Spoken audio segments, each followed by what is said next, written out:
সন্ধিয়া জনাইছোঁ সকলোকে। আৰু সন্ধিয়া এয়া এগজি চাকি আৰু এফালে ধূপ জ্বলাই লৈছোঁ।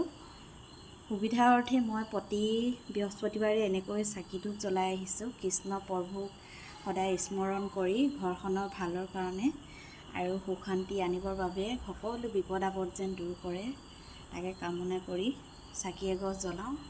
ঘৰখনলৈ যাতে একো অপায় অমংগল লগতে বিপদবোৰ নাহক তাৰে কামনা কৰি এইফালে বিশ্বকৰ্মা বাবা, যিয়ে মানুহজনক ৰাতিপুৱা হাঁহি মুখে ঘৰৰ পৰা উলিয়াই নিয়ে আৰু হাঁহি মুখে ঘৰ পুৱাইহি। আৰু এইফালে আই লক্ষ্মী আৰু এইফালে আই সৰস্বতী আছে লগত। আৰু এতিয়া সন্ধিয়া সময়, এতিয়া পবিত্ৰ ভাদ মাহ, সেইকাৰণে নামঘৰত প্ৰায় হৰিনাম, আইনাম, লক্ষী নাম লৈ থকা হয়। আৰু আজি ভাবিলোঁ মই এটা হৰিনাম গাওঁ এনেকৈ মোবাইলত। প্ৰথমবাৰ গাব লৈছোঁ, কিবা যদি ভুল হৈছে আপোনালোকে আঙুলিয়াই দিব। আৰু এতিয়া গাব লৈছোঁ। আজি নামঘৰলৈ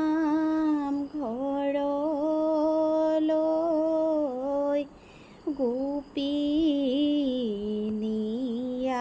আহিছোঁ,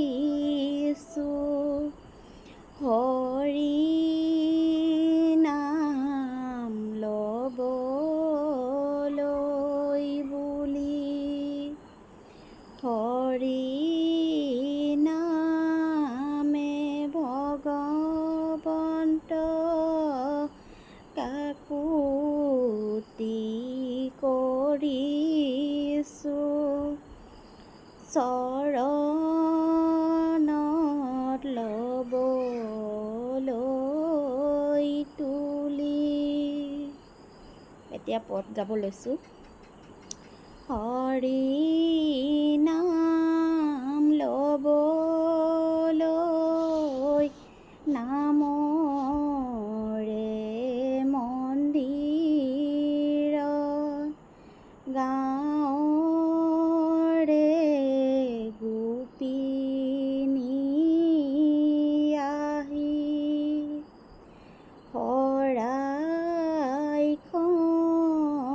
আগত লৈ সেৱাতি কৰিছোঁ, সবে একেলগে বহি আহিছোঁ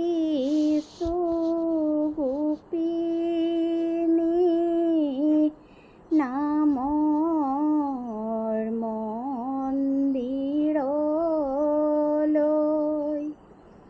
হম লম হৰি গুণৰ নাম, নামে কাকুতি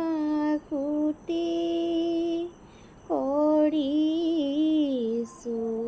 ভগৱন্ত, চৰণ